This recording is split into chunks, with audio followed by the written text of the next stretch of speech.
the worksheet of this lesson. Write one word for each of the following.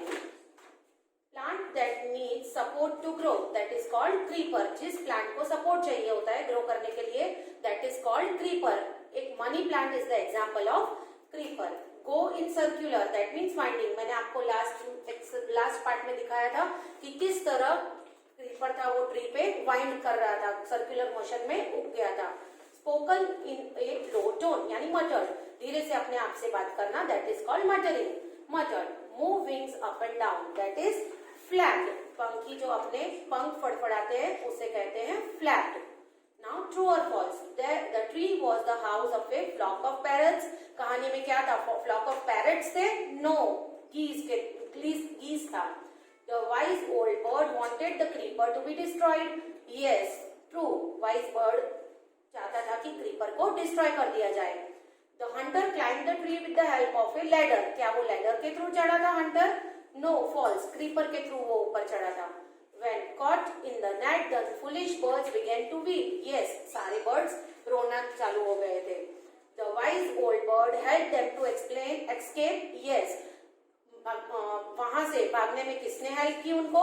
Wise old bird ने. उसकी सलाह से वो सब एस्केप हो गए, नेट से छूट गए. Now prepositions. This tree was the home of a flock of wild geese. Prepositions you have also learn earlier. हम लोग यहाँ पर फिलअप्स में हर जगह प्रीपोजिशंस करेंगे. प्रीपोजिशंस कौन कौन से होते हैं? Of, at, to, into, with और बहुत सारे जो हम इस फिल इन द ब्लैंक्स से सीखेंगे. He notice the creeper. Creeper को कहाँ पे उगा था? At the foot of the tree. It would be pity to destroy it now. वो पौधा उस पे उनको पिटी हो रहा था कि वो डिस्ट्रॉय नहीं करना है अभी. As they flew into the tree. जब हम बाहर से कहीं पे एंटर होते हैं तो उसमें इनटू यूज किया जाता है. As they flew into the tree they were trapped. The boy ran with the dog. Boy किसके साथ भागा? डॉग के साथ, that is with the dog.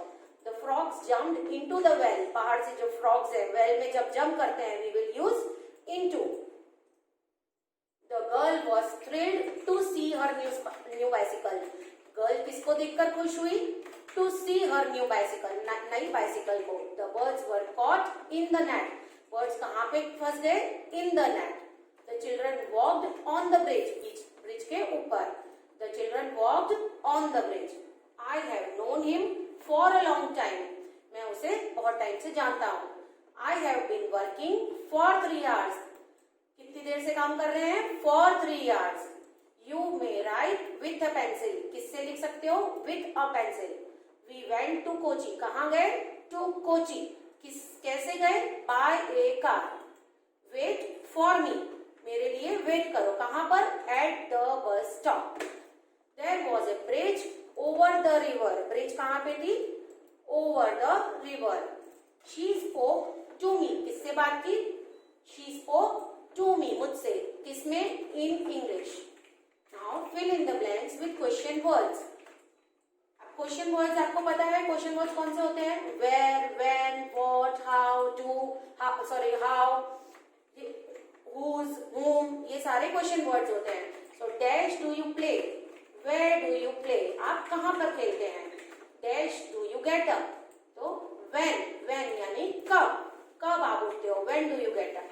What do you have for breakfast? Breakfast आप क्या खा रहे हो breakfast में? Then how do you go to school? तुम कैसे जाते हो school? How? What do you like best in the school? Games, arts or music? तो what do you like best? इसमें से आपको क्या बेस्ट लगता है? When is your birthday? कब है आपका बर्थडे? कब means when. Dash do you want for your birthday? आपको क्या चाहिए? That means what. Dash is she writing this letter? किसको लेटर लिख रही है? तो whom she is writing this letter. Dash is your best friend. आपका बेस्ट फ्रेंड कौन है? Who is your best friend? Dash dress was the prettiest. कौन सी मतलब which. Dash is the correct answer. Correct answer क्या है? What is the correct answer? Dash did you go to Thiruvananthapuram? Why? क्यों गए थे? जब हम क्वेश्चन क्यों पूछते हैं तो लिखते हैं why. Dash is more दोनों में से कौन सी, that means which. Dash are these girls going, कहाँ, where are these girls going. Are you working so hard, why are you working so hard, आप इतनी मेहनत क्यों कर रहे हो, क्यों means why. Dash will return my book, कब, तो when will you return my book, मेरी बुक तुम कब वापस दोगे. Now question answers. Where did the geese live? Geese कहाँ पे रह रही थी? The geese lived in a forest on the top of a tall tree. आपने लेसन में पढ़ा ना, फॉरेस्ट में जो सबसे टॉल ट्री था वहां पर geese रह रही थी. Why did the old bird advise the other birds to destroy the creeper? Old bird ने क्यों कहा था, क्यों उनको सलाह दी कि ये क्रीपर को डिस्ट्रॉय कर दो.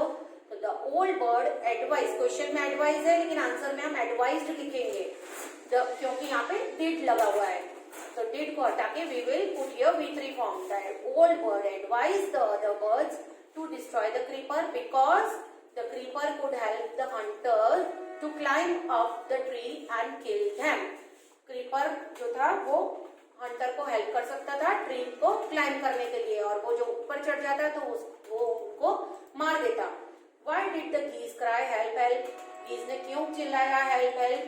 तो geese cry का हो जाएगा cried help help because they were trapped in the net by the hunter. क्योंकि हंटर की जाल में वो लोग फंस गए थे, इसीलिए उन्होंने help help चिल्लाया. What did the hunter do when he thought that the geese were dead? Hunter ने क्या किया जब उसने सोचा कि ये सारे geese मर गए हैं. तो the hunter threw the geese out of the net on the ground. उसने geese को एक एक करके ग्राउंड पे फेंक दिया. Why did the goose pretend to be dead? goose ने क्यों pretend किया कि वो मर चुके हैं? तो goose pretended to be dead so that the hunter would consider them dead and not harm them. क्योंकि उनको ओल्ड वाइज बर्ड ने सलाह दी थी कि आप लोग ऐसे प्रिटेंड करना कि आप मर गए हो, तो वो हंटर आपको कोई भी हार्म नहीं पहुंचाएगा, वो आपको ऊपर से नीचे फेंक देगा और जब लास्ट बर्ड नीचे आएगा तो हम सब एक साथ मिलकर उड़ जाएंगे. इसीलिए सारे गीज ने प्रिटेंड किया कि वो लोग डेड है. Understood? Now the worksheet is over. All of you right in good hand writing. Thank you.